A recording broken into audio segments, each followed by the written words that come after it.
In 3 of the last 4 seasons, the games between Liverpool and have felt like potential title deciders. But this year, has supplanted the Reds, surging spectacularly up the table while side has collapsed.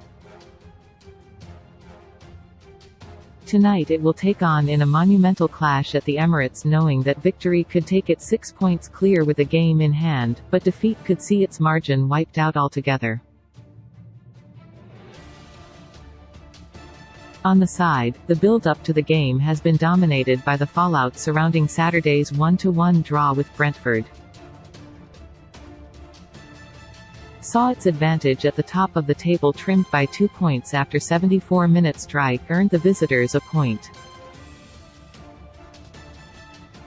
But the goal should not have stood because Brentford midfielder Christian Norgard, who assisted the goal, was offside in the build-up.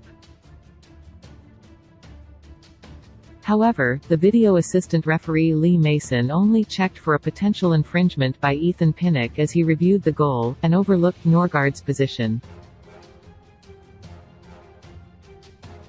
Howard Webb, the chief of referees body PGMOL, has contacted to acknowledge and explain the significant errors, but Gunners' boss believes an apology is insufficient. He appreciates the sincere, open and genuine gesture but insists he will only be satisfied if they give him the 2 points back, which will not be the case via. No matter how much regret PGMOL expresses, he says, it doesn't change the fact that has 2 less points than it should. There are clear parallels here to another infamous refereeing mistake from last season. With 5 minutes of normal time to go in the clash between Everton and on the 26th of February 2022, Dele Alli set Toffees forward Richarlison away. City goalkeeper Ederson came out to smother, but as the ball bounced up and away, the retreating midfielder Rodri appeared to control it with his arm in the penalty area. Referee Paul Tierney didn't award the spot kick despite incandescent appeals from the Everton players and the Goodison Park crowd, and the VAR official Chris Kavanagh could not find satisfactory proof that Rodri had handled the ball beneath the sleeve. Everton made an official complaint after the match and sure enough, then PGMOL boss Mike Riley called Frank Lampard and Blues chairman Bill Kenwright to issue an apology, admitting that the decision was wrong.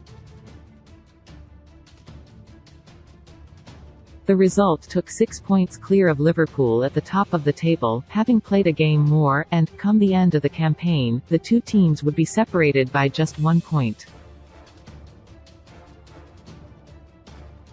Klopp appeared to address the incident a day after, calling it a tricky one to understand via.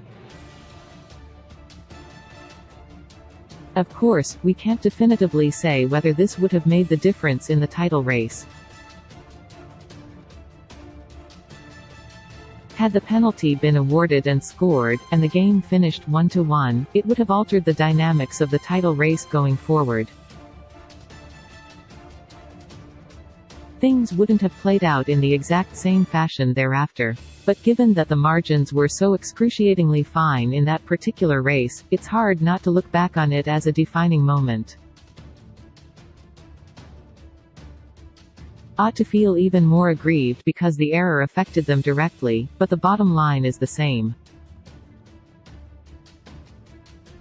Sometimes title races are decided by events that are beyond your control, even events that feel unfair.